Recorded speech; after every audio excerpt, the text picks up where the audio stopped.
Bandung tahun ini sepi. Padahal 70 tahun yang lalu, Bandung menjadi tuan rumah dari Konferensi Asia Afrika pada 18 hingga 24 April 1955. Konferensi Asia Afrika telah menjadi rujukan yang terus-menerus digunakan dalam politik luar negeri Indonesia. Namun, tampaknya pemerintahan saat ini di bawah Presiden Prabowo Subianto justru lupa.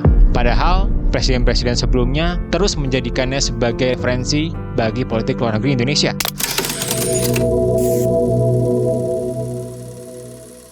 Presiden Susilo Bambang Yudhoyono pada tahun 2005 misalnya mengadakan pertemuan ke-50 Konferensi Asia Afrika. Presiden Jokowi juga pada tahun 2015 mengadakan pertemuan ke-60 dari Konferensi Asia Afrika, yang keduanya mendatangkan pemimpin dari seluruh Asia dan Afrika untuk kembali menguatkan semangat solidaritas khususnya di antara negara-negara Global South. Tapi di tahun ke-70 ini tidak ada apa-apa di Bandung.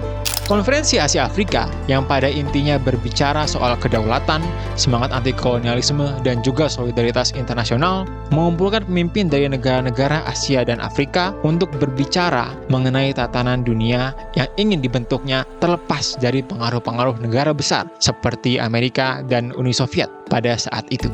Tatanan dunia ini semestinya dilandaskan pada kedaulatan dan penghormatan antar bangsa. Kedaulatan dan integritas teritorial setiap negara harus dihormati, dan juga semua bangsa harus diperlakukan secara sama, baik bangsa kecil maupun besar. Hal ini menjadi krusial karena banyak negara-negara di Asia dan Afrika yang kecil dan dianggap lemah tidak dianggap sebagai negara yang setara. Dinamika serupa dapat diamati di dunia saat ini, di mana persaingan antara Amerika Serikat dengan Cina semakin meruncing, disertai dengan penindasan terhadap bangsa-bangsa seperti Ukraina dan juga Palestina, yang secara keseluruhan membuat dunia ini tampak semakin transaksional dan didominasi oleh negara-negara besar.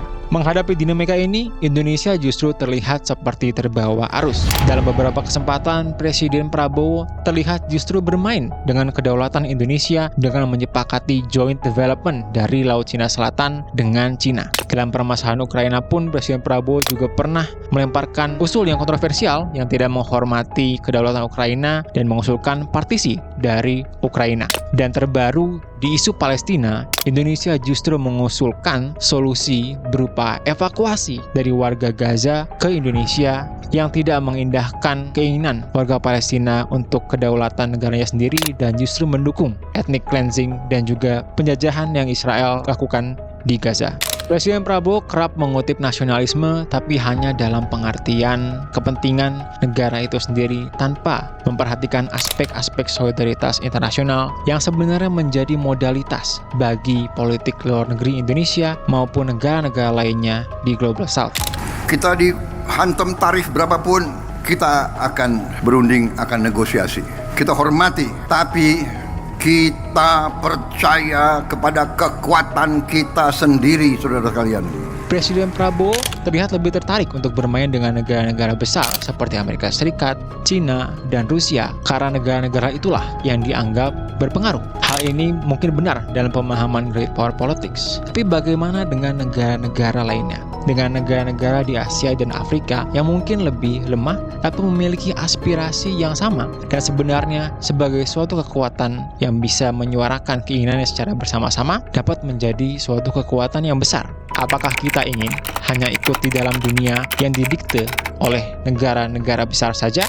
Tentu saja tidak.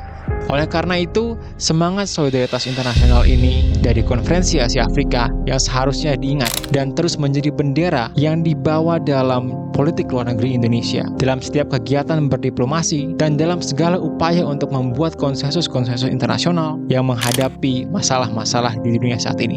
Mulai dari perang dagang hingga krisis iklim, konsensus internasional yang dibentuk tidak hanya boleh didikte oleh negara-negara besar, tetapi juga seharusnya mengikutkan perspektif dari negara-negara selatan sehingga dapat dicapai solusi yang tidak hanya mengindahkan kepentingan mereka yang besar, tetapi juga semua negara yang pada dasarnya adalah sama. Kita harapkan semoga Konferensi Asia Afrika dan solidaritas Global South dapat menjadi modalitas yang dapat digunakan oleh pemerintah Indonesia dan juga seluruh negara-negara lainnya dalam membangun konsensus internasional yang ada.